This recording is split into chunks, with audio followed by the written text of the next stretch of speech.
Ahora creo que hay 1.981.000, algo así. Pero vamos a tener 2 millones de suscriptores y yo lo veo como almas, porque cada suscripción es un dispositivo y cada dispositivo hay detrás una familia. Entonces son 4 o 5 millones. El sueño de cualquier iglesia, el sueño de cualquier predicador, llegar a tanta gente en tan poco tiempo. Así que a todos los que no se han suscrito, pueden meten ahí en la campanita y entonces reciben las notificaciones y te dicen: cabezón, despiértate que ya empezó el flaco este a predicar, y te avisa. Así que eso es bueno. A todos los que están del otro lado, a todos los que están de México hasta Tierra del Fuego, allá en Alaska, en Asia, en donde sea que Dios y la providencia te hayan llevado, estamos listos para que Dios nos hable. Y como dije hace unos instantes aquí, antes de la transmisión en vivo, para una operación a corazón abierto. Voy a transmitirte lo que creo Dios me dijo que te diga. ¿Estamos listos, sí o no? Muy bien. Hace unos días atrás, yo leí una entrevista que le hacían en la gráfica a una gran escritora mexicana, Socorro Venegas. Y ella hizo varios cuentos, varias novelas. El último cuento, el más reciente, se llama La memoria donde ardía. Y ella escribe en todo ese cuento acerca del dolor, poniéndose ella también como ejemplo, ¿no? Es una suerte de ficción con realidad.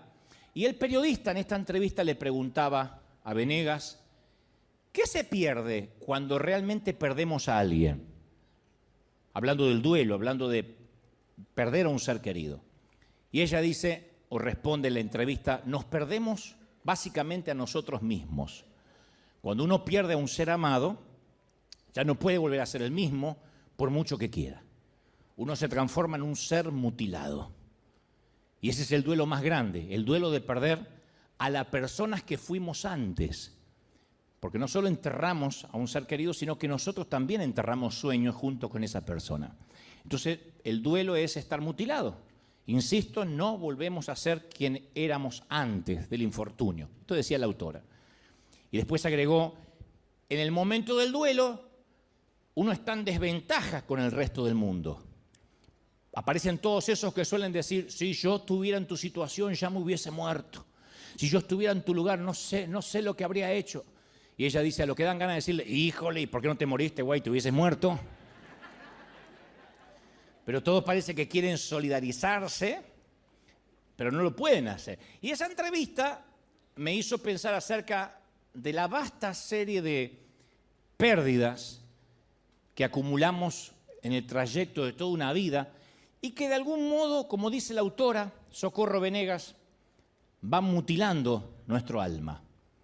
Hay pérdidas devastadoras, la muerte de un hijo, el fallecimiento de un cónyuge, una discapacidad, el divorcio, violación, abuso sexual o emocional, un cáncer terminal, infertilidad, un suicidio, alguien que amamos nos traiciona.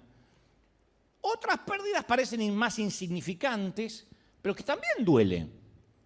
Parecen insignificantes para el resto, pero a nosotros nos duelen. Reprimidas o negadas, se apiñan en nuestras almas como rocas pesadas que nos oprimen, no nos dejan respirar, que nos asfixian, nos quitan el oxígeno. Nuestra piel comienza a arrugarse y envejecer, nos mudamos y nuestras amistades de siempre desaparecen, de a poco nos vamos desconectando, nuestros hijos se van creciendo y cada vez se hacen menos dependientes de nosotros y parece que ya no nos necesitan, y nosotros como padres necesitamos ser necesitados. En una mudanza perdemos algunas viejas y amadas fotografías que ya no podemos recuperar y de las cuales no teníamos copia. Un auto atropella a una mascota fiel. Son pérdidas más insignificantes, pero duelen. Otras son más difíciles de clasificar porque están más ocultas. Un bebé que nace muerto, un embarazo fallido, un aborto. Y la cuestión no es calcular si es una pérdida gradual, si es súbita, si es una tragedia, algo que esperábamos o no, si transita lo público, si transita lo privado. La pérdida es la norma de la vida. Perder cosas o perder gente es la regla, no es la excepción.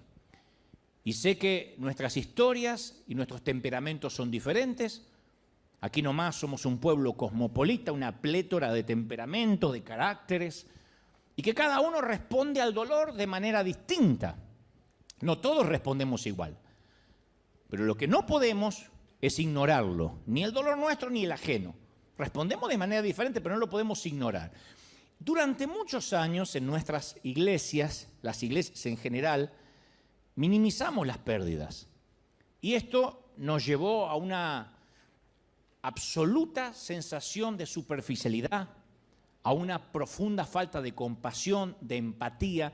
Es como que se nos metió en el subconsciente colectivo de que llorar una pérdida, estar en duelo, es tener poca fe. Entonces nuestra cultura cristiana minimiza la tragedia, minimiza las pérdidas. Como que nuestra capacidad para la empatía con el dolor está casi perdida. Nos cuesta entender que alguien está sufriendo mucho tiempo, porque todavía está atravesando el duelo o el dolor. Y cuando nuestra vida experimenta una pérdida, nos enojamos con Dios.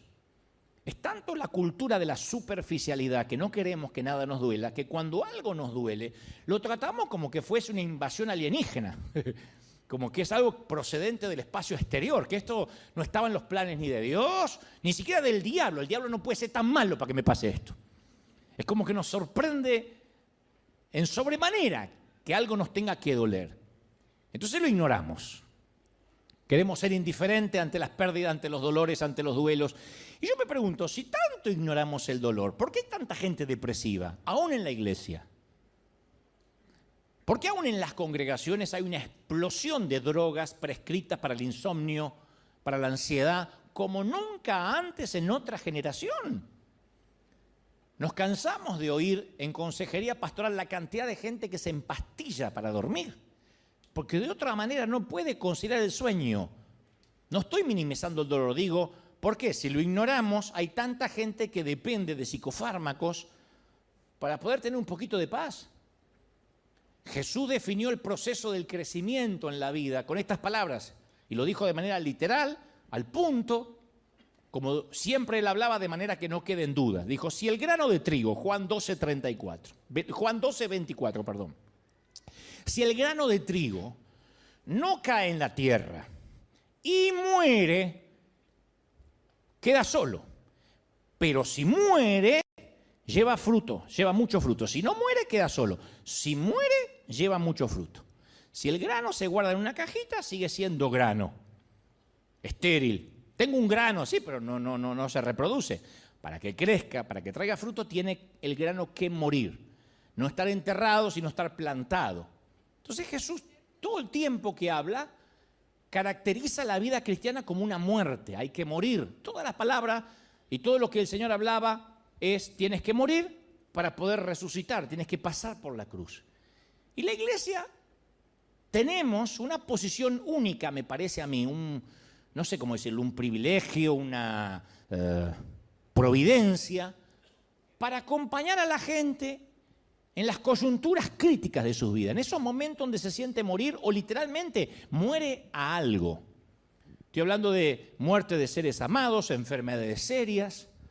La iglesia debemos entender los divorcios, los traslados geográficos, con todo lo que significa dejar atrás el mundo conocido para aventurarnos de nuevo a algo que no teníamos ni idea ni en mente, una cultura distinta, un idioma diferente en este caso.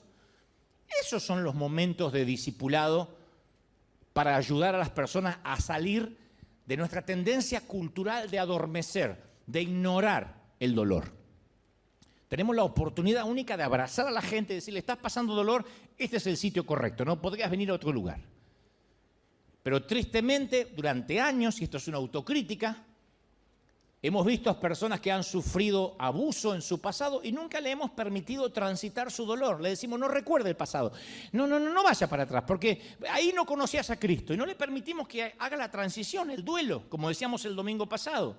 Para poder avanzar a veces hay que retroceder y ver qué hicimos mal para no repetir el error. De otro modo estamos condenados a repetirlo.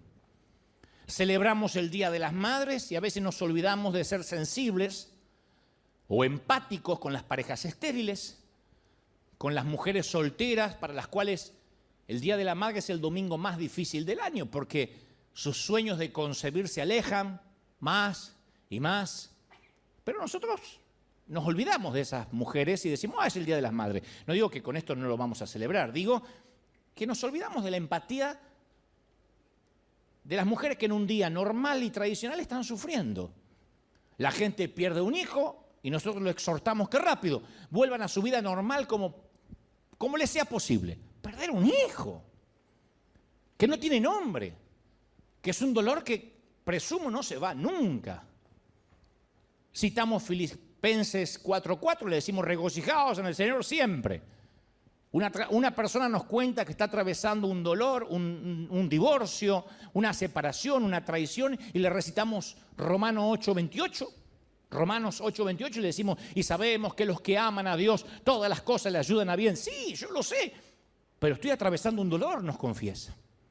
Y a veces no le dejamos que atraviese su luto, que haga el proceso de ese valle de sombras por la pérdida de sus sueños. David dijo, aunque atraviese el valle de sombras, o sea, no es una opción, tenemos que atravesarlo, no acampar ahí, no quedarnos ahí de por vida, pero eventualmente tendremos que atravesar valles de dolor. Un joven comienza a explorar su pasado, busca arqueológicamente en su niñez y se da cuenta que enfrenta el abandono que sufrió cuando niño, y nosotros le decimos, no, mires para atrás, ahora es un adulto, mira para adelante, pero es necesario que él vaya y sane. Pero tenemos mucho miedo a prestarle atención al dolor. Pero yo estoy convencido que a menudo, si acaso la mayoría de las veces, Dios utiliza el dolor para hacernos crecer. El dolor es necesario, no nos gusta, a mí no me gusta sufrir, a ustedes tampoco, pero a través del dolor es que decidimos cambiar. Si no hay dolor, no hay cambio. Leí una frase por ahí que dice, cambiamos y crecemos cuando el dolor de mantenernos como estamos se vuelve mayor que el dolor de cambiar. Cambiamos cuando el dolor de permanecer como estamos es más grande que el dolor de tener que cambiar. Entonces el dolor nos saca de la zona cómoda, el quebranto.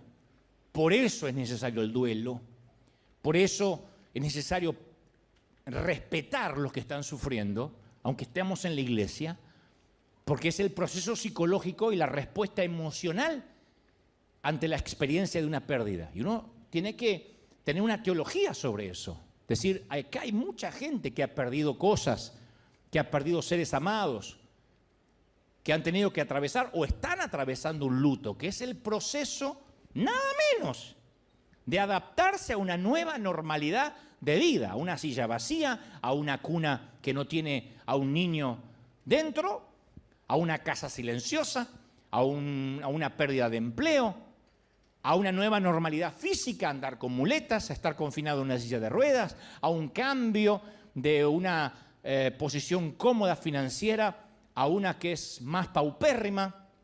Eso es una nueva normalidad. No podemos decir cambié y ya está, tengo que tener alegría. Cuesta.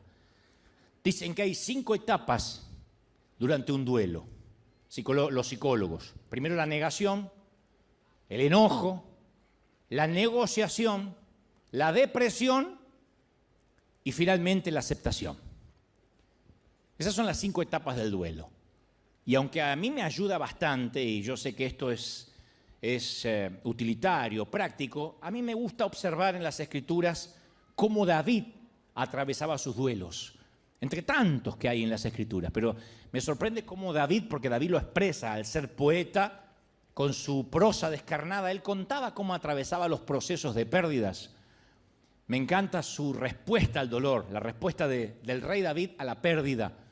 Cuando David se entera de la muerte de Saúl y Jonathan, él canta, compone una canción, una endecha, que es una canción de lamentación, y entonces le pide a todos, a todo el pueblo, en su discurso como rey, dice, hijas de Israel, llorad por Saúl. En 2 de Samuel 1:24. Le pide a las mujeres de Israel que lloren por Saúl. David está ansioso porque otros se le unan al llanto, que derramen lágrimas de dolor por la enorme pérdida que ahora está enfrentando la nación de Israel. Es como que reconoce que se perdió una etapa preciosa, que se ha ido y que no va a retornar. No dice, menos mal que se murió Saúl, ahora yo soy rey. No, él dice, vamos a llorar. Y en 2 de Samuel 1:18, David también ordena que en su endecha, o sea, su canción de lamento, se les enseñe a los miles de hombres de Judá. Él dice que el llorar no sea un patrimonio solo de las mujeres. David, a pesar de ser un guerrero, era un tierno. Él dice que no lloren solo las mujeres, también los hombres deben llorar. Quiero que la aprendan, que la memoricen y que la repitan, este lamento por Saúl y Jonathan. Y yo pregunto, ¿cuándo fue la última vez que cantamos en la iglesia un lamento como ese en el servicio de adoración a Dios? De hecho, ¿quién recuerda la última vez que se te enseñó la importancia de afligirse por una pérdida e integrarla a la adoración a Dios? Hoy vengo a adorar y vengo a llorar que estoy deshecho. ¿Cuándo fue la última vez que alguien te dijo, bueno, si tienes ganas de llorar, llora, mijo? Llore como macho hombre. Que se te caigan los mocos entre los bigotes, así, llora. Generalmente dicen, no, confiese victoria, no le dé lugar al diablo. Entonces, ¿por qué David obliga a la gente a prestarle atención al dolor? ¿Por qué quiere que ellos expresen su dolor, insisto, por las muertes de Saúl, el ex rey, y Jonathan, su hijo? ¿No hay acaso mucho trabajo para hacer ahora que viene una transición a una nueva gestión de gobierno, que él tiene que tomar el trono? ¿No tiene otras directivas financieras, económicas para dar? Sí, seguramente sí, viene la transición gubernamental, pero David entiende lo indispensable que es el dolor para la madurez espiritual. Está bien que a veces no estés bien. Está bien. Está bien que a veces duela. David sabe lo importante que es cuando dedicamos tiempo a lamentar nuestras pérdidas antes de seguir adelante, no quedarte ahí. Pero hay un tiempo que necesitamos decir, yo necesito una pausa. Si yo no lloro, si yo no reveo mi vida, no sé si voy a poder seguir. David sabe lo importante que es para la gente mantenerse conectada con la realidad y no huir del dolor. No podemos huir del dolor. Te voy a decir algo, Salmos es el libro más popular de la Biblia, está más o menos en la mitad de las Escrituras. Incluye, para los que nunca lo leyeron o no sabían, incluye salmos de adoración, de acción de gracias, hay muchos salmos de sabiduría, de arrepentimiento, salmos que expresan dudas, pero la mayoría están lejos de ser alegres. Por lo general hay muy pocos salmos de alegría. Más de los 150 salmos se clasifican como lamentos, cortavenas. La mayoría de los 150 salmos son medio como los boleros o como los tangos argentinos. Me dejó la morocha y se fue con otro, la desgracia. Bueno, algo así son los salmos. Salvando la distancia, ¿no? ¿Cómo querés que me quieran los pastores después de esto? Está comparando los salmos con el tango. Bueno. David escribió la mayoría de los salmos según la tradición. Y los lamentos prestan atención a la realidad, a esta vida que a veces se pone dura, a la vida que a veces se pone difícil y a veces hasta brutal y nos deja en la lona y parece que nos quitó el oxígeno. O sea, estos salmos toman nota de la aparente ausencia de Dios que sentimos. No digo que Dios está ausente, lo que nosotros sentimos como tal. Los salmos advierten cuando las circunstancias parecieran que nos hacen creer que Dios ni siquiera es bueno, que nos abandonó. Esas situaciones que dicen, no me digas que Dios me está amando y cuidando porque yo no lo siento así ahora. Salmos que claman consuelo, que claman compasión. El Salmo 43:2 dice, ¿por qué andaré enlutado por la opresión del enemigo? Se lo pregunta a Dios, ¿por qué tengo que andar con dolor? Porque el enemigo no para de oprimirme. El Salmo 77:8 dice, ¿has cesado tu misericordia? ¿Cuántas veces oramos así en privado? Señor, ¿te olvidaste de mí? ¿Te olvidaste de tener misericordia de mí? Dice el salmista. Salmo 42:3 dice, fueron mis lágrimas mi pan de día y de noche. Porque una cosa es llorar en el sosiego de la noche, cuando el alma se ensancha, cuando nos vamos a descansar. Otra cosa es decir, no, yo todo el día vivo angustiado. Ahí está en la declaración de los salmos.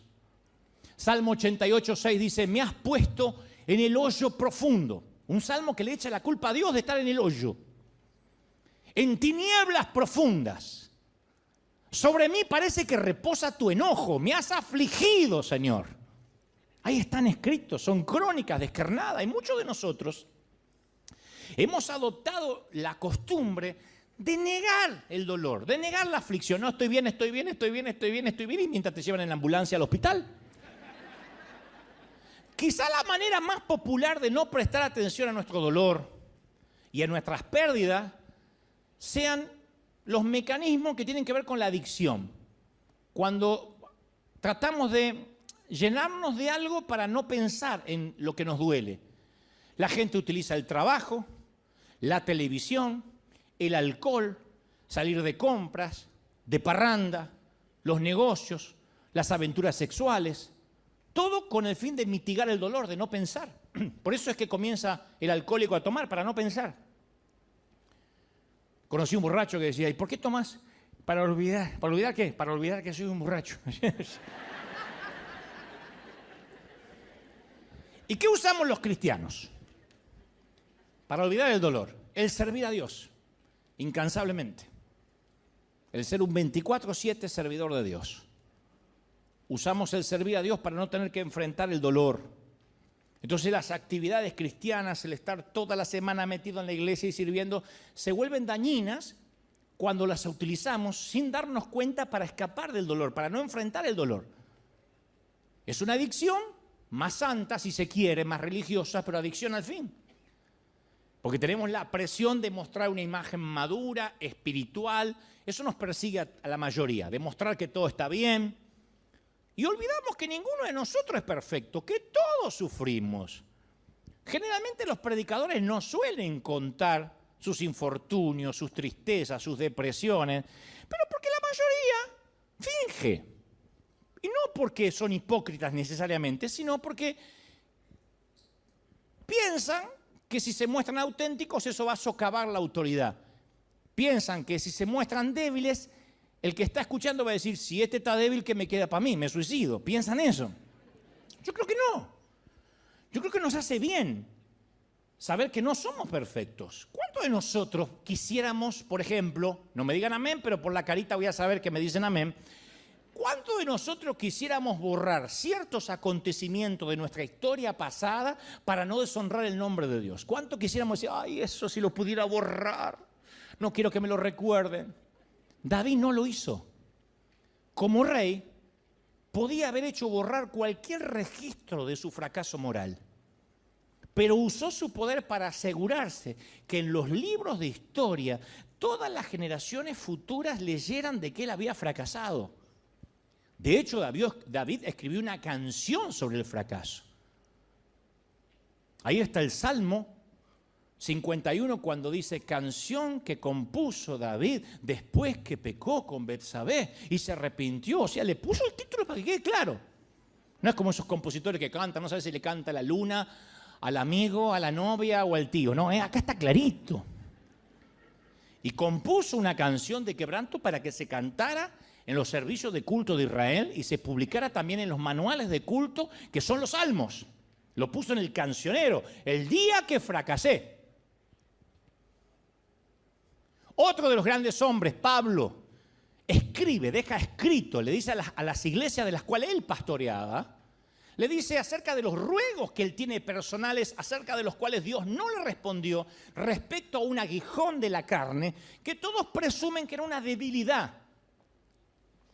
Algunos dicen, no, era corto de vista. No, él está hablando porque en otras ocasiones él amplía más y dice, mi carne hace todo lo contrario a lo que mi espíritu desea. Él habla de una debilidad que quiere que Dios le quite.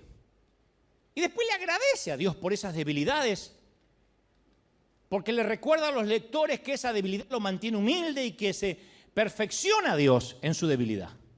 Abre el corazón. ¿Cuántos cristianos conoces hoy en día que harían esto? O de manera pública. Les voy a contar mi debilidad. La Biblia no oculta los defectos y el dolor de sus héroes. Moisés era un asesino, la esposa de Oseas era una prostituta, Pedro reprendió a Dios, Noé se emborrachó, Jonás era racista, Jacobo era mentiroso, Juan Marcos abandonó a Pablo, Elías se sentía deprimido, Jeremías era depresivo y suicida, Tomás dudaba, Moisés tenía mal temperamento, Timoteo tenía úlceras. Ustedes tienen menos Biblia que una mezquita, lean. Cuando se ríen en el momento equivocado es porque no han leído la Biblia. Entonces, el secreto era que no ocultaban el dolor, ni ocultaba quiénes eran. Los antiguos hebreos expresaban físicamente sus lamentos. Rasgaban su vestidura, se ponían cilicio, se ponían cenizas. Tras la caída de Jerusalén, Jeremías escribe todo un libro de la Biblia llamado, ¿quién sabe? Lamentaciones. Lamentaciones. Es como decir, voy a escribir un libro que se llama Cortavenas. Lamentaciones. No es metafórico, son lamentaciones, las quejas de Jeremías. Y ahí están las Escrituras. Imagina a Jesús, según Isaías 53:3, varón de dolores, en las siguientes situaciones. Está ante la tumba de Lázaro y en lugar de llorar como lloró por su amigo, dice, bueno, andando todo el mundo, vamos, María, Marta, empodérense, chicas. Power, empodérense. Chicas, chiques, chicos, imagínense. Yo me ocupo de esto, vamos, Lázaro, vamos a sacar la bendita al pibe. No, lloró. O cuando Jesús estaba en la cruz, en lugar de clamar, Dios mío, ¿por qué me has desamparado? Le hubiese gritado a la cruz, bueno, no es para tanto, grito de júbilo. Entonces, afligirse es indispensable para una espiritualidad real. Que no es lo mismo no es que vivir en un estado depresivo, sino pasar momentos tristes. Por eso siempre digo que no hay catástrofe más grande que la vida espiritual que no tiene realidad, que no es genuina. Cuando estamos sumergidos en una falta de realidad, no hay peor cosa, lo voy a decir de una manera fina para que entiendan los que fueron a la Universidad de Harvard. Como yo fui. Miré de afuera, saqué una foto maravillosa. Y fui a varias a conocer. Pero yo quiero que lo entiendan de esta forma. No hay peor cosa que ser cristiano y vivir en medio de una nube de flatulencia religiosa. Una nube de gas mental.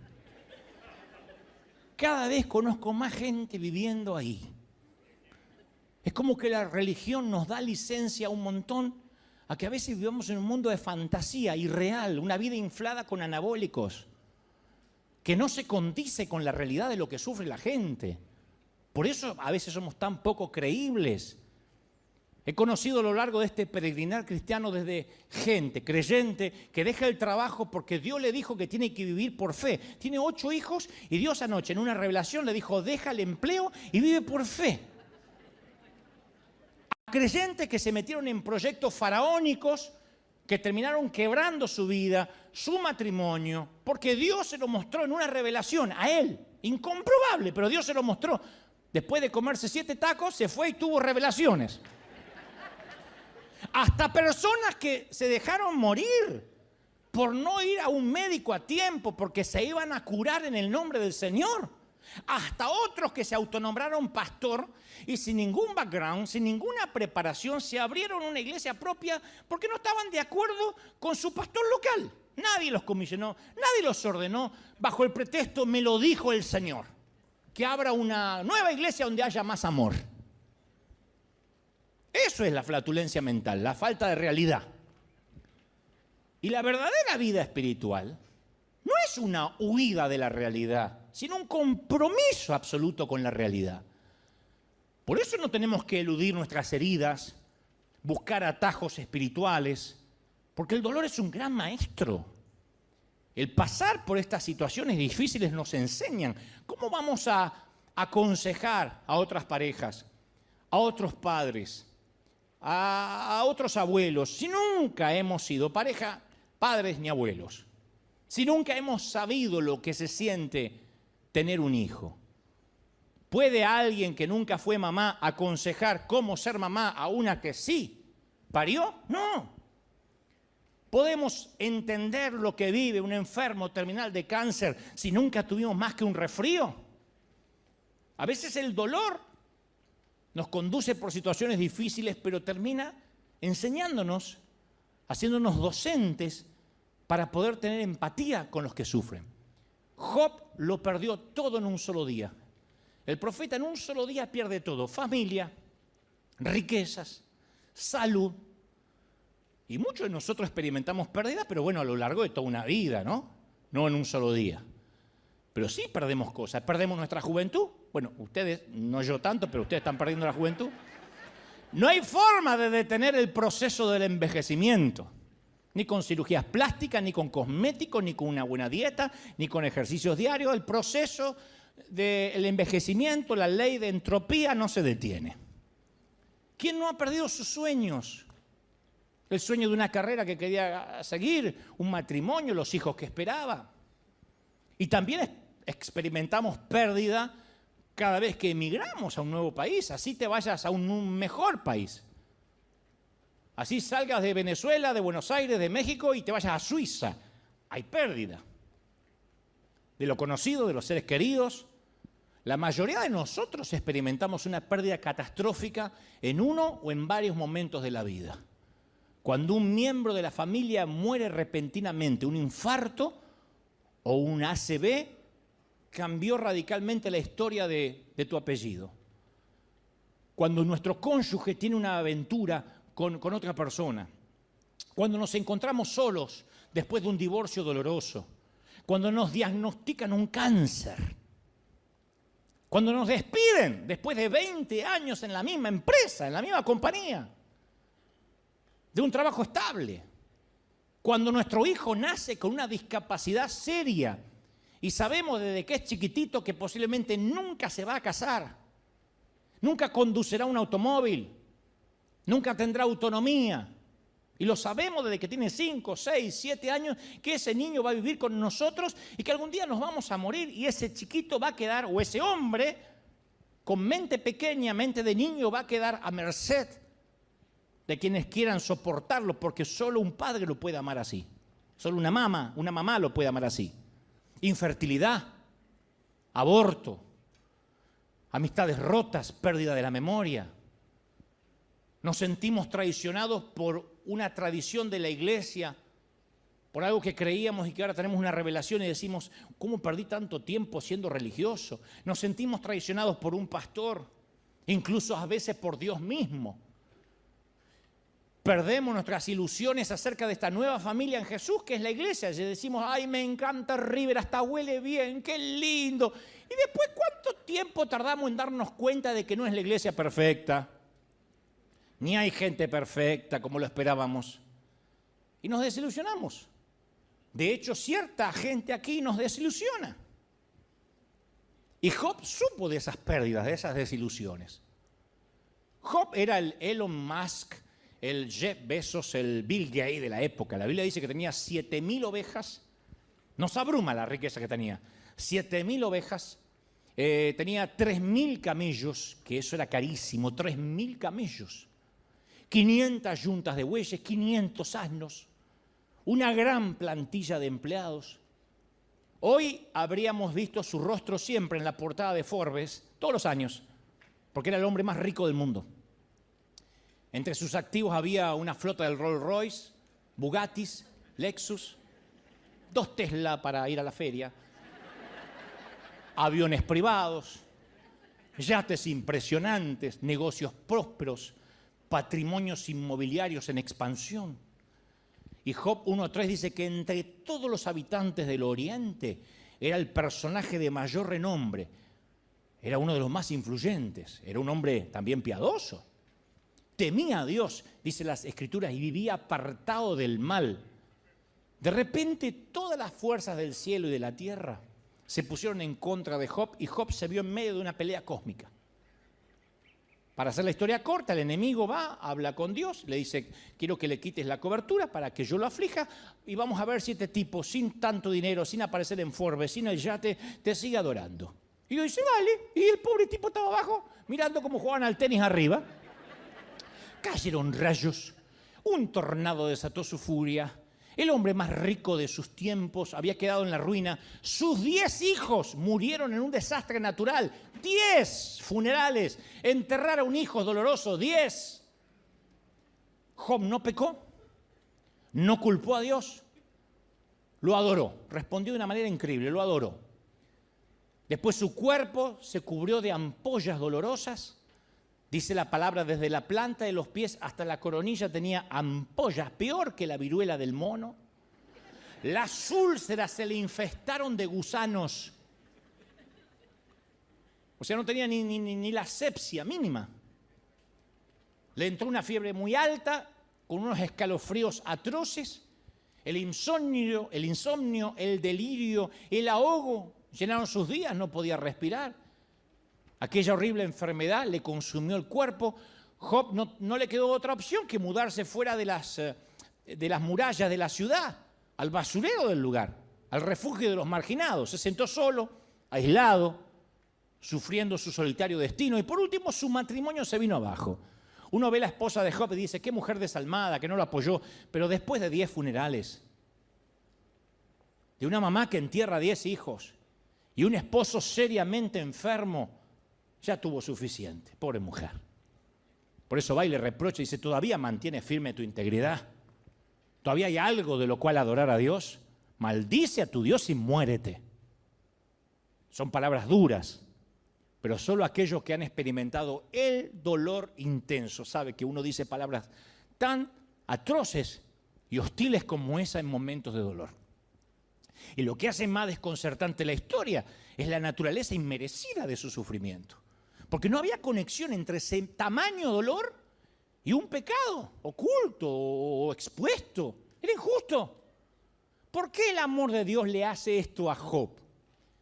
¿Cómo hubiésemos nosotros respondido ante una pérdida así, catastrófica? ¿Vives en Beverly Hills o vives en una zona residencial? De repente un huracán te barre todo, se mueren tus hijos, te quedas en la nada, indigente. ¿Cómo hubiésemos respondido? Yo digo siempre, el sufrimiento es difícil, duro, pero también diferente para cada uno. Lo dije hace un ratito. Cada familia y cada cultura afronta el dolor de manera distinta. Yo pienso que nuestra cultura es determinante en la manera de afrontar el dolor, ya seamos norteamericanos, latinos, chinos, árabes, afroamericanos, judíos de Europa del Este o caucásicos. Pero todos nosotros afrontamos de manera distinta el dolor. En un extremo del espectro están los anglosajones, los gringos, los huesos colorados, que siempre que hacen un funeral o tienen dolor, ellos tienen unas emociones, parece como sin alboroto y sin desorden. Parece que de chiquitito le dicen, si algún día tenés un infortunio, no pierdas la calma. Yo he ido a los primeros funerales en mi vida, gringos, son muy pragmáticos. La mayoría, siempre hay excepciones a la regla, ¿no? Pero la mayoría no sabe si estás en un memorial o en la entrega de los Oscars. ¿Vieron los memoriales o los funerales gringos? Son así. Pasa el hijo del difunto totalmente estoico, el chiquito tiene 11 años y pasa así, como para una graduación, vestido impecable como un gato de rico, todo así. Y dice, oh, papá era realmente genial. Oh, ¿sabes? Me enseñó a jugar baloncesto y me hacía las mejores malteadas. Y está el viejo ahí en el cajón, pero ni lo mira. En el extremo opuesto estamos los latinos. ¡Ah! Que nos pasamos toda la noche llorando frente al ataúd. Y es más, hay peores. En lugares como Italia y Grecia, las mujeres llevan ropa negra por el resto de su vida, las griegas y las italianas. Ropa negra por el resto de su vida después de la muerte de su esposo. Capaz que tienen 3 maridos más, pero con ropa negra. Y en los funerales italianos, yo los he visto. Hasta golpean el féretro con los puños, gritan el nombre del muerto. Las viudas enojadas insultan al muerto porque se murió. ¡Imbécile! ¡Ma calzone! ¡Perché sei morto! ¡Perché sei morto! Mi hai lasciato vedova pianto! ¡Perché sei morto! Y todo el mundo se enteró. Saltan dentro de la tumba cuando bajan el ataúd, se tiran arriba, lo tienen que sacar. Torna indietro, Enzo Giuseppe, torna indietro, torna, que dice retorna, vuelve de la vida. ¿Lo que va a volver? Enzo se quiso mandar a mudar hace años y ahora tiene la oportunidad. Torna indietro, Giuseppe Enzo. Y nuestra cultura cristiana, ¿cómo es? Tratamos de evitar el dolor. Pensamos, no, esto que me pasa no es de Dios, debe estar relacionado con mis pecados. Lo mejor es que me mantenga un tiempo lejos de la iglesia hasta que me recupere. Fíjate vos qué locura, qué ironía, qué contrasentido. La gente abandona la iglesia porque se siente mal para ir a la iglesia. Es como decir, estoy demasiado enfermo como para ir al hospital. Esperás que me recupere y ahí veo al médico para no decepcionarlo. ¡Una locura! ¿Y cuál es el corazón del cristianismo? Nos dice que el camino a la vida es a través de la muerte, como el grano de trigo, y la resurrección. Ahora, yo sé que es más fácil predicarlo que vivirlo, yo lo sé. Pero tenemos que familiarizarnos con el dolor y decir, sí, ahora me toca pasar esto. Mira, cuando somos chiquitos, se crea una barrera. El cerebro está tan bien diseñado por Dios que cognitivamente el cerebro crea una barrera defensiva para librarnos del dolor. Eso es uno de los más grandes regalos de Dios. Por ejemplo, si un nenito, una niña, un niño experimentó abuso en su niñez, sexual o emocional, la negación es un mecanismo sano de supervivencia. Es como que la mente, para proteger al niño, la propia mente del niño le quita, evita el sufrimiento y le permite al niño soportar esa circunstancia dolorosa en la mayoría de los casos. Es muy saludable no experimentar esos dolores cuando uno es un infante, con el fin de sobrevivir emocionalmente. No obstante, la transición a la adultez nos exige que maduremos y superemos esos mecanismos de defensa de la negación y mirar de frente a la realidad.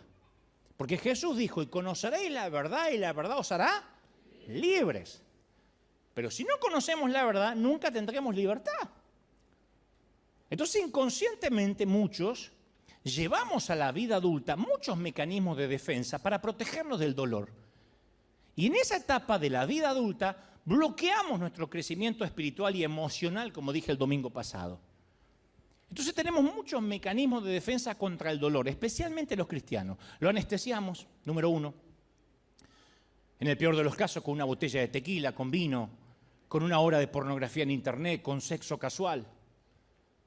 Número 2, lo negamos. Pretendemos que nada nos duele, ingeniamos un plan para que nadie note que estamos sufriendo y toda la vida es una farsa. Número 3, lo minimizamos. No me duele, esto ya va a pasar, tengo victoria, hay otros que sufren peor que yo, no me puedo quejar. Sí, pero es tu dolor.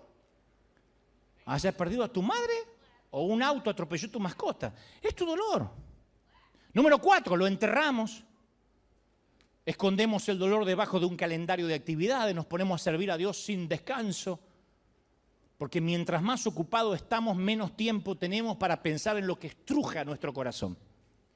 Número 5, nos autocastigamos, nos flagelamos, nos azotamos, no con látigos, pero usamos reglas, listas de cosas para hacer, ritos que acatar, penitencias dolorosas disfrazadas de sana doctrina, todo para que duela menos lo que realmente tenemos que sanar.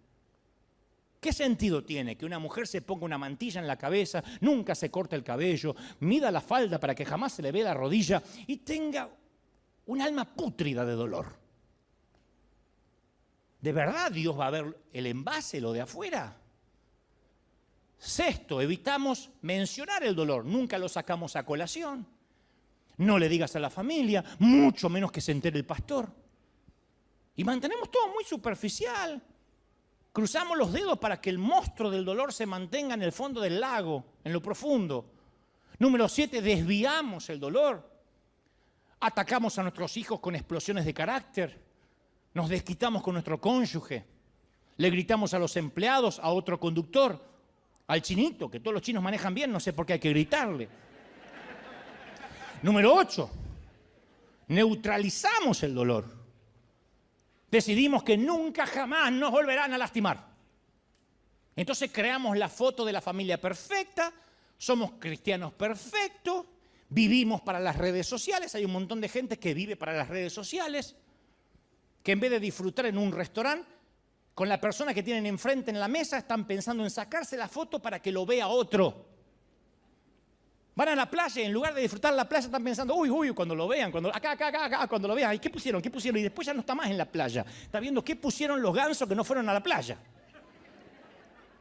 Y armamos una vida superficial para mantenerlos al control. Matrimonios que se llevan como perro y gato, pero se sacan muchas fotos para dar un falso testimonio de algo que no existe. Eso es para evitar el dolor, la confrontación.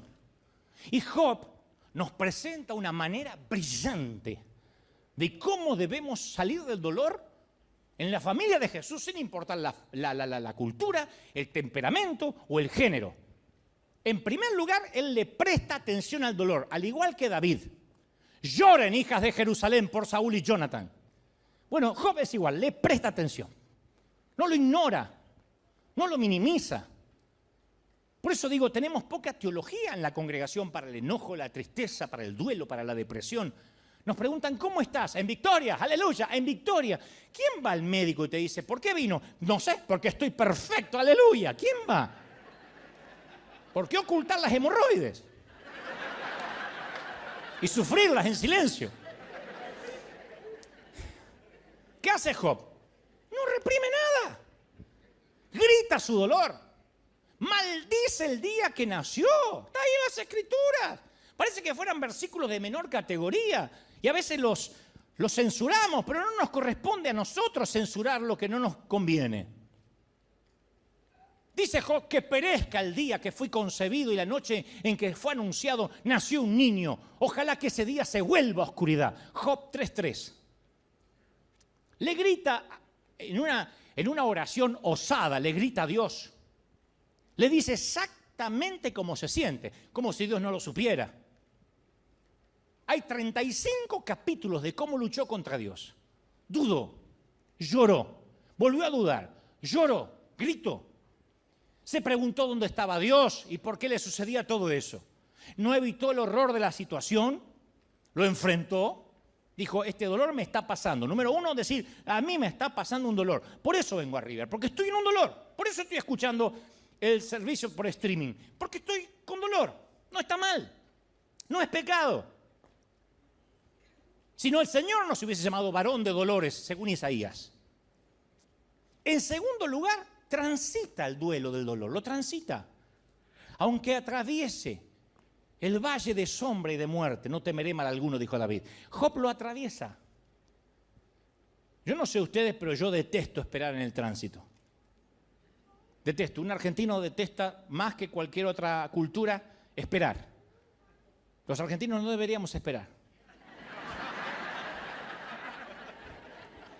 Detesto esperar para subir un avión.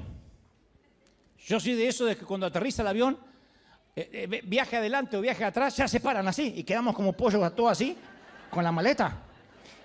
Estuvimos 8 horas sentados y ahora estamos como pollos así, esperando que abra. Dice, abriremos la puerta dentro de 3 horas y media. No importa, yo me quedo 3 horas y media así. Detesto esperar en la sala del dentista. Detesto ir a emergencia y que me hagan llenar una planilla.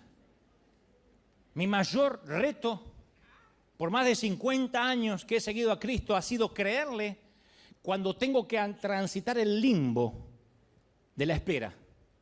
Yo prefiero el control, como todos ustedes, por más que me miren con esa cara de santo devoto de Santa Clara de Asís. Yo sé que les cuesta esperar. Entiendo por qué Abraham, después de esperar 11 años, la promesa de que tendría un hijo, toma el asunto en sus manos y engendra un bebé de manera natural. Lo entiendo. Los ismaeles abundan en nuestras iglesias y en nuestra vida personal. Los atajos. Por eso uno de los mandatos más radicales del Señor es guarda silencio ante el Señor. Guarda silencio y espera en Él con paciencia. Salmo 37:7. Guarda silencio, cierra el pico, cierra la jeta, dice una versión Dante habla hoy, y espera. Obedecer requiere humildad. Job pasa un periodo de duelo donde los allegados lo dejan. Porque la teología de la gente que lo rodeaba a Job, como a veces la teología de quienes nos rodean, no tiene suficiente Dios en la ecuación para atravesar esa etapa, ayudarnos a atravesar la etapa del dolor. Todos quieren venir a resolvernos el problema y a darnos consejo, cuando uno no quiere escuchar consejo, uno quiere un abrazo. Job tuvo que batallar con sus 3 amigos religiosos que estaban convencidos de que él estaba sufriendo por pecado. Job, estás cosechando lo que sembraste, le dicen al lado de la cama. Necesitas arrepentirte. El otro religioso dice, algo habrás hecho. Estás sufriendo por tu pecado. Estos 3 amigos representan el legalismo de la iglesia. Y esta no era la verdad. Estaba sufriendo a pesar de que era inocente. Y sus amigos, como muchos creyentes hoy, se creían que eran Dios y se ponían en el lugar de Dios y dice, esto dice Dios. Entonces Job tenía 2 luchas por delante. Con sus amigos que dicen, esto dice Jehová, y encima todo lo que le estaba pasando. Viste que esa gente siempre que cree saber por qué está pasando lo que está pasando, siempre aparecen. Esos babosos, perdón, esos están distribuidos estratégicamente para que te encuentres de 2 a 3 por día. Uno dice, hoy los voy a esquivar, te vas a encontrar mínimo 3. Están distribuidos de manera estratégica. En sus intentos de explicar lo que Dios está haciendo, te torturan. ¿Te pasó de sentirte peor después de haber hablado con gente que en teoría vino a alentarte? Te quiero dar una palabra de aliento. El Señor me dice que aunque toques las puertas de la muerte, porque este cáncer va a empeorar, cuando te arrepientas de tus pecados, Él me dijo que la victoria viene. Pero ¿por qué no te llevas la victoria, la corona y te vas a otro lado? Hay momentos que te exasperan. Entonces Job entendió que él no puede oír a nadie cuando está pasando de luto, que no sea el que viene a abrazar, decir, estoy contigo. Vamos a salir juntos de esto, se supone que somos amigos, se supone que soy tu pastor y vamos a salir juntos. No pregunta por qué. En tercer lugar, Job acepta sus límites, se siente que es limitado. Yo me pregunto si la pérdida más grande que todos vamos a tener es un día darnos cuenta de que tenemos límites. Eso nos hace humildes. El principio de la sabiduría es saber todo lo que no sabemos. Job aceptó sus límites.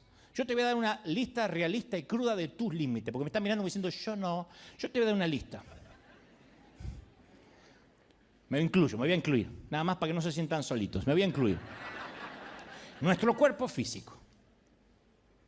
Nuestro cuerpo se está muriendo, todos nuestros cuerpos se están muriendo. Todos estamos más cerca de la tumba que del útero, todos, ninguno va al revés. Ninguno va en reversa. Todos nos estamos muriendo y algún día regresaremos al polvo. Todos tenemos que comer, beber y dormir para vivir un día más. Fíjate qué dependencia. ¿Quién dice, yo me puedo acostumbrar a no comer? El día que te acostumbras a no comer, te morís. Pero todos tenemos que comer, beber y dormir. Ni siquiera todos los cirujanos plásticos del mundo pueden detener tu proceso de envejecimiento.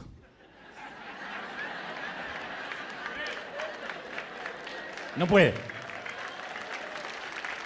Otro límite, nuestra familia de origen. Nuestra familia actual, como te dije el domingo pasado, nuestro origen étnico, el país natal, nuestra cultura, nos dieron límites, dones y límites. Todos llegamos a nuestra edad adulta con límites heredados de nuestra familia. Nuestro estado civil es un límite. El matrimonio es un límite, la soltería es un límite. Son límites dados por Dios. Si eres casado no puedes hacer las cosas de soltero. Si eres soltero no puedes hacer las cosas de casado. El número de niños que tengas es un límite. No es lo mismo un matrimonio que tiene 2 hijos a uno que tenga 14. Dígame si no es un límite. Nuestra capacidad intelectual. Ninguno de nosotros es brillante en matemáticas, ingeniería, carpintería, física y música al mismo tiempo. Ni siquiera un argentino es bueno en todo eso. Nuestros talentos y dones son límites. Jesús tenía todos los dones. Yo puedo tener 2, 3, capaz que tú tienes 10. Pero es un límite. Los recursos financieros. Estamos limitados a los recursos. Nuestro nivel de prosperidad nos limita. Nuestra materia prima. Dios nos dio una personalidad, un carácter, un yo único. Yo tengo dentro del espectro autista un síndrome que integra la categoría más amplia del trastorno del espectro. Es un don y es una limitación a la vez, porque ese trastorno neurobiológico, en mi caso, es un don grande para escribir, para crear, para hablar, pero me limita en ciertas emociones, socialmente, me produce ciertas rutinas obsesivas compulsivas, que no te importa, no te voy a contar porque eso es chismerío, no viene al caso. Nuestro tiempo es un límite, tenemos una vida para vivirla.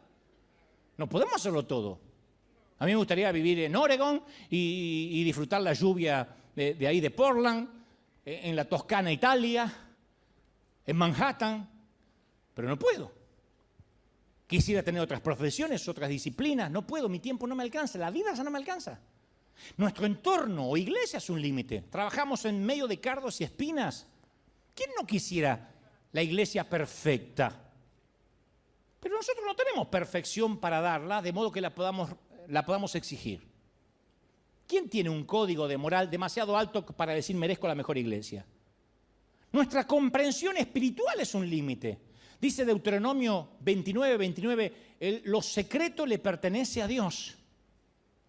Entonces, crecer significa que no somos el centro del universo, que no somos el eje del planeta. Y para algunos es muy doloroso aprender esto. Pero nuestro ego tiende a ser tan exagerado que actuamos a veces como si fuésemos Dios. Y tenemos fantasías, por eso las famosas flatulencias mentales. Siempre estamos hablando de las grandes visiones y queremos hacer más de lo que Dios dispuso que hagamos. Nos agotamos pensando que podemos realizar más cosas de las que podemos hacer. Corremos sin pausa, convencidos que si paramos, nuestro mundo se va a detener. La iglesia, los negocios, los niños, que todo se va a parar. No, nada se va a parar. Nos vamos a ir de aquí. El mundo hará, los que te quieren, un minuto de silencio. La tana golpeará, la italiana, tu ataúd y dirá, más calzones, ¿para qué te fuiste? Regresa en tieto. Los gringos dirán, se fue, menos mal. Pero te fuiste. Entonces a veces tenemos que bajarnos de nuestro trono para unirnos al resto de la humanidad. Es una obligación, eso es crecer. Una parte de nosotros odia esos límites. Y esto es en parte la razón por la cual sentir dolor es un requisito para alcanzar la madurez espiritual, porque los límites nos hacen pensar, wow, qué dependiente soy de Dios. ¿Viste lo que uno siente cuando se enferma? Cuando nos agarró COVID, que uno dice, no, yo más o menos la pasé, pero hay algunos que no se podían mover de la cama. Es un espanto esa sensación donde ayer estabas bien y de repente el dolor es en todo el cuerpo, te ahogas. Ahí uno dice, qué limitado soy. Yo tenía planes para las vacaciones, para ir a tal lado. Esa es la lección de Job. Porque él no solo fue transformado espiritualmente, sino que cuando entendió que el dolor era un maestro, dice que el Señor lo hizo prosperar de nuevo. Y le dio 2 veces más de lo que tenía. Y el Señor bendijo los últimos años de Job más que los primeros. Su riqueza se duplicó. Dios le dio 10 hijos nuevamente y vivió por muchos años. Pero eso lo recibió cuando supo que el dolor era su maestro. Cuando dijo, estoy limitado, dependo de Dios. Él es mi gracia, Él es mi favor. Su poder se perfecciona en mi debilidad. Alguien tiene que decir amén. Mira, mucha atención a esto. El mensaje central de Cristo es que el sufrimiento y la muerte traen resurrección y transformación. Pero recién viene la resurrección cuando algo muere. Ahí nace lo nuevo. Cuando nace lo nuevo nos volvemos compasivos como nuestro Padre. Si pasaste por una enfermedad, por un problema familiar, recién ahí entiendes al pobre, a la viuda, al huérfano, al marginado, al herido. Por primera vez los comprendemos y no los juzgamos. El dolor nos despoja de las pretensiones, de lo que no es esencial.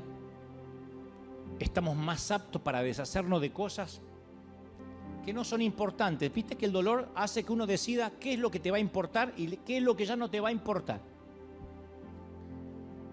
Nos libramos de tener que impresionar a otros. Ya no nos motiva a agradar a la gente, ya no vivimos para las redes sociales. Aprendemos a decir, Dios sabrá por qué, no tengo idea por qué me pasa esto. Aprendemos a decir, Dios sabrá por qué, no entiendo. Porque ahora nos caracteriza una mayor humildad, una mayor vulnerabilidad. Colocamos a Dios, el dolor hace que coloquemos a Dios en el centro de nuestras vidas y comencemos a rechazar las metas pueriles, superficiales, trivias. Fluye un nuevo amor de nosotros que antes no teníamos. Entonces quiero que entiendas esto. Hay un dolor que es antes de la operación. Cuando dices, o me intervengo quirúrgicamente o este dolor me mata. Pero después hay un dolor que es después de la intervención, es el postoperatorio. O tiempo de recuperación, que le dice, vaya y haga reposo, no se mueva. Hay gente que después de la operación ha tenido que dormir sentado, sentada. O los puntos te tiran, o tienes que tener cuidado de bañarte, no te puedes quitar la venda. Ese es el dolor de la recuperación, ese es un dolor saludable. Y yo sé que hay mucha gente acá, si acaso la mayoría, que está viviendo el dolor de la recuperación, el postoperatorio. Solo porque sientas dolor no significa que no estés mejorando. Si te duele es porque estás cicatrizando. Por primera vez se están arreglando tus cosas. El otro dolor es el que no tenías que seguir teniendo. Este es el dolor de cuando Dios metió la mano. Hoy te vas a ir de acá con dolor, porque estuve trabajando, dice el Espíritu Santo en tu corazón. ¿Viste cuando se te va la anestesia de la boca luego de ir al dentista? Y trabajaron mucho porque hicieron un root canal o limpieza. Se te va la anestesia y te empieza a doler. Y lo lógico, si estuvieron metiendo la mano ahí durante 1 hora y media. Bueno, hoy el Señor metió la mano durante casi 1 hora en tu corazón y te va a doler. Hoy a la tarde vas a tomar decisiones, vas a decir, wow. El dolor antes de la operación no tenía propósito. Pero el dolor después de la operación tiene propósito. Tampoco puede haber nacimiento a lo nuevo sin dolor. Las mamis saben de esto. El crecimiento duele. Y lo más importante, la iglesia, una vez que aprende a absorber el dolor y crece a través de él, llega a entender el rico fruto de la compasión divina hacia los demás. Solo el gran maestro del dolor nos da la capacidad para amar a los demás como lo hizo Jesús. Si no, no podemos amar. Muéstrame a alguien que la vida lo ha golpeado y te voy a mostrar a alguien lleno de misericordia por el dolor ajeno.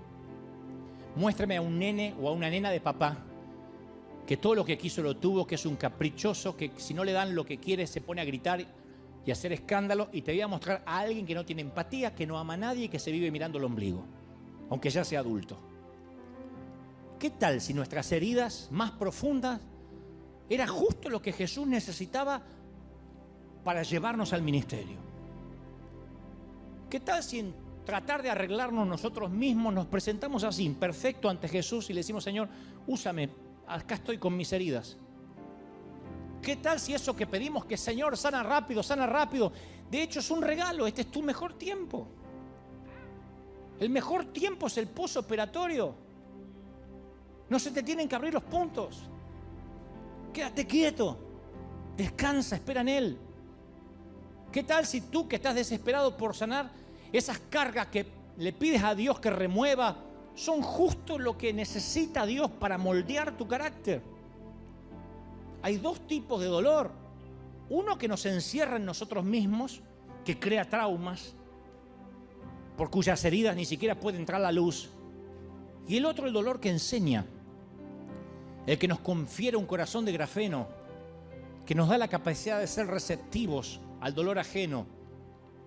Yo sé que hay mucha gente acá que no tuvo otra opción que ser valiente y tuvo que enfrentar la diálisis, la quimio, el caminar por el panteón, el cuidado de intensivos. Yo sé que a veces la vida no te dejó otra opción que ser valiente. Como decía mi papá, hacer de tripas corazón. Una enfermedad, una pérdida, una humillación, y tuviste que respirar y salir adelante. Y haber superado el periplo de ese viaje interno, de ese viaje desgarrador, ha hecho que hoy dispongamos de un tendón espiritual magnífico. El dolor es un gran docente, te hace fuerte. Es el faro que nos avisa desde la orilla que hay un riesgo inminente y que podemos chocar contra los arrecifes. Si decidimos escondernos en la bodega como un polizón, no vamos a solucionar el problema, no vamos a crecer. La única salida posible es girar el rumbo, alzar las velas, ser un piloto de tormenta, tomar nuestras vidas por el timón, buscar mares más serenos, corrientes más propicias, vientos más esperanzadores. Y el aprendizaje obtenido tras esa experiencia nos hará único si no vas a conectar con la vida. Así que hoy yo te invito, esta mañana, por primera vez quizá, a que